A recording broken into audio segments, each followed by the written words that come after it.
చెప్పరా. ఏంట్రా చెప్పేది? నడు రోడ్లో కాలు పట్టుకోపోయావంట. ఎవర్రా అమ్మాయి? ఎవరు చెప్పారు? ఒక చెప్పేదేంట్రా, మొత్తం వైజాగ్ అంతా మాట్లాడుకుంటుంది. అది కాదురా, ముందు నేను చెప్పేది. ఎవరా అమ్మాయి? మీ కజిన్ అక్షర. నా కజిన్ అక్షర అయితే ఏంటి, అప్సర అయితే ఏంటి? నువ్వు ఒక సెలబ్రిటీవ్రా, అది మర్చిపోకు. దానికన్నా ముందు నేను ఒక మనిషినిరా. నాకు మనసుంది, అది ప్రేమిస్తుంది. ప్రేమిస్తే మాత్రం అలా రోడ్డుకి ఎక్కాలరా? నీకు అమ్ముందా? ఉంది. నానున్నారా? ఉన్నాడు. నీకు ఫ్యామిలీ ఉందా? ఉందిరా. అయితే ఏంటి? నాకు అక్షరం మాత్రమే ఉందిరా, అర్థం చేసుకో.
హలో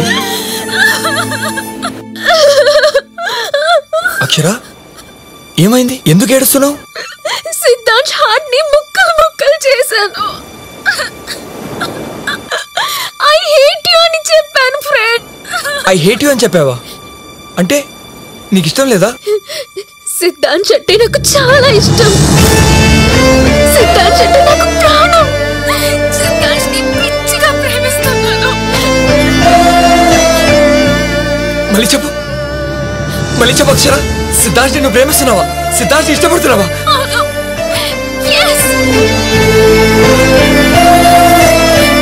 మరి ఐ హేట్ యు అని ఎందుకు చెప్పావు?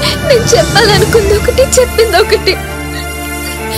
ఫిబ్రవరి 14న సిద్ధాంత్ ని హార్ట్ టు హార్ట్ టచ్ చేయాలా, గట్టిగా కౌగిలించుకుని ఒక ముద్దు పెట్టుకుని ఐ లవ్ యు అని చెప్పాలనుకున్నాను. కానీ ఐ హేట్ యు అని చెప్పా. నాకు తెలుసు సిద్ధాంత్ నన్ను ఎంతగా ప్రేమిస్తున్నాడు. అతని ప్రతి అణువులోనూ నన్ను ప్రాణంగా నింపుకున్నాడు. ప్రేమించాడు, ప్రేమించాడు, నన్ను మాత్రమే ప్రేమించాడు. తన పాటలతో ఉర్రూతలూగించి ఆ సెలబ్రిటీ ఆర్కే బీచ్ దగ్గర నా కాళ్ళ వెళ్ళపడి క్షమించమని అడిగాడు. ఆ క్షణం అక్కడ ఒక పెద్ద సునామీ వచ్చి నన్ను మాత్రమే లాక్కెళ్ళుంటే బాగుంటుంది. ఇంతగా ప్రేమిస్తున్న దానివి మరి ఎందుకు రిజెక్ట్ చేసావు? ప్రేమిస్తున్నానని ఒక్క మాట చెప్పొచ్చుగా. రాత్రి నీతో మాట్లాడుతుంటే మా నాన్న నా ఫోన్ లాక్కుని ఈ మాటలు విన్నాడు. నువ్వు బావనే పెళ్లి చేసుకోవాలి, లేదంటే వాడు ఫ్రెండ్ అయినా లవర్ అయినా చంపేస్తానని బెదిరించాడు. మా నాన్న మూర్ఖుడు. మా బావని పెళ్లి చేసుకోకపోతే సిద్ధాంత్ ని చంపేస్తాడు.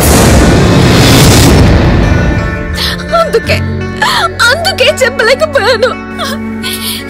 సిద్ధాంత్ పాటని బ్రతికించుకోవడానికి కత్తుల్లాంటి మాటలతో అతని హృదయాన్ని గాయపరిచాడు. బాధపడక అక్షర, అంతా మంచి జరుగుతుంది. నీ ప్రేమ ఖచ్చితంగా సక్సెస్ అవుతుంది. లేదు, సిద్ధాంత్ కూడా నీలాగే బెస్ట్ ఫ్రెండ్. అంతే, ఫ్రెండ్ గా ఉంటానని ప్రామిస్ కూడా చేశాడు. సారీ, నిన్ను కూడా బాధ పెట్టాను.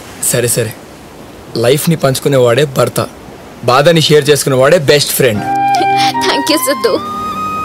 సిద్ధు, చిన్న రిక్వెస్ట్. నేను సంతోషంలోనూ బాధలోనూ ఉన్నప్పుడే ఫోన్ చేస్తాను. నా ఫీలింగ్స్ నీకు చెప్పకపోతే నేను భరించలేను. ఇంకెప్పుడు ఫోన్ లిఫ్ట్ చేయకుండా ఉండొద్దు. సరే, నేను ఎప్పుడు హర్ట్ చేయను. ఈసారి నువ్వు రింగ్ చేయకముందే ఫోన్ లిఫ్ట్ చేస్తా. ఓకేనా? Okay Siddhu. Bye bye. Akshara, నువ్వు నన్ను ప్రేమిస్తున్నావు, అది చాలు. నీతో ఫ్రెండ్గా ఉంటూ మీ నాన్న నొప్పించే శక్తినిస్తాను, లేదంటే ఎదిరించే ధైర్యాన్ని ఇస్తాను.